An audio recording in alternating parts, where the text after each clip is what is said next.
Alamaa karaa dhaabbatu abbaan suuqarra dhaabu. Dhabii barbaadaaf dubbii barbaadaaf dhaabbata mootummaa kennan ulaa ofirra dhaabe liyyanii fakkaatanii kana dhufanii magaalaa kana guutuu keessa deemanii cabsaa turan. Dubbii barbaadaaf suuqa namaarraa ulaa namaa gubbaaf dhiibbaa adda addaa nurratti dalagan gaafsan obsineet gaggeessaa aanaa keenyaa bulchaa aanaa keenya callisa keenya beeksif.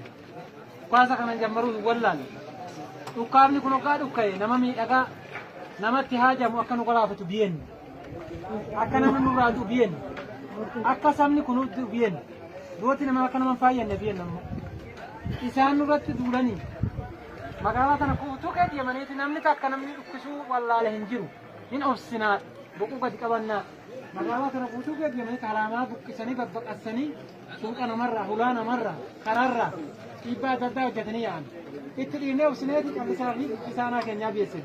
Arma dhufaniiti wanni kun tokkongora moo tokkongoraa mijan bulchiisa magaalaa Xaayii kana wajjin akka badii ta'e beekamee jira walii galamee jira nurraa dhaabaa dubbii kanaa jedhanii itti himan nuyi gaa nurraa dhaabbate jenne itti dhiin kaleessa gabayaan kan mangistiiti nuyi duruma gabayaa walitti qabne har'an jammarre nama gabayaa shiroo barbaree bitatee deemu kan qawwee lafa kaa'adhaa jennee lafa kaa'atee qawwee waraqaa iggaawii qabu mattaawaqaa kiisii qabu inni gaa gabayaa salaamidha gabayaa qawwee isheenuun hin jiru hin barbaachisu lafa kaa'aa jennee kaa'e.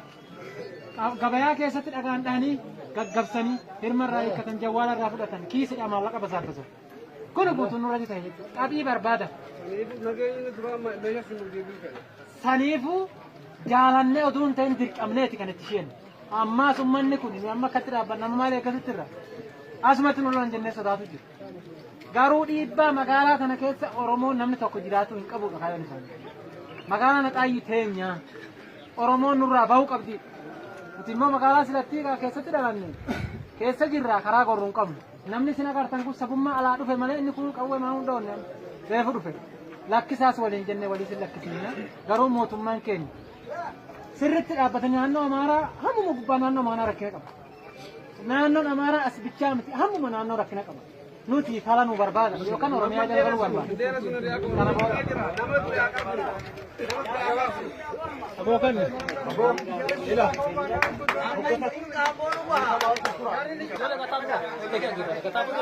Abo ada masa